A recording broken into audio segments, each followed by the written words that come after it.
La mouche et la fourmi, une fable de Jean de La Fontaine, lecture par Christophe Tabar. La mouche et la fourmi contestaient de leur prix.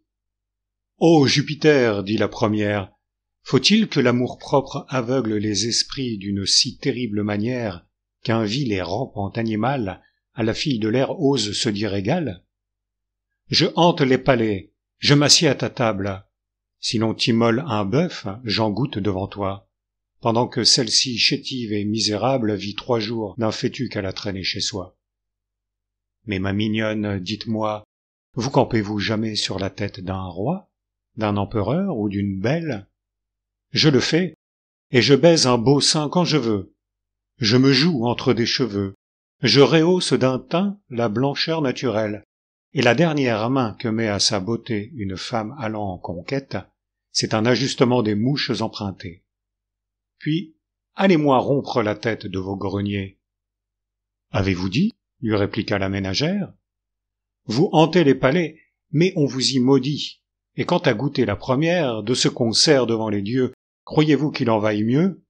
Si vous entrez partout, aussi font les profanes. Sur la tête des rois et sur celle des ânes vous allez vous planter, je n'en disconviens pas, et je sais que d'un prompt trépas cette importunité bien souvent est punie. Certains ajustements, dites-vous, rend joli? J'en conviens. Il est noir ainsi que vous et moi. Je veux qu'il ait nom mouche. Est-ce un sujet pourquoi vous fassiez sonner vos mérites? Nomme-t-on pas aussi mouche les parasites? Cessez de tenir un langage si vain. N'ayez plus ces hautes pensées. Les mouches de cour sont chassées. Les mouchards sont pendus, et vous mourrez de faim, de froid, de langueur, de misère, quand Phébus régnera sur un autre hémisphère. Alors je jouirai du fruit de mes travaux. Je n'irai, par mon ni par vos, m'exposer au vent, à la pluie. Je vivrai sans mélancolie. Le soin que j'aurai pris, de soin m'exemptera.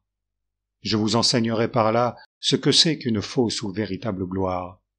Adieu, je perds le temps, laissez-moi travailler. Ni mon grenier, ni mon armoire ne se remplit à babiller.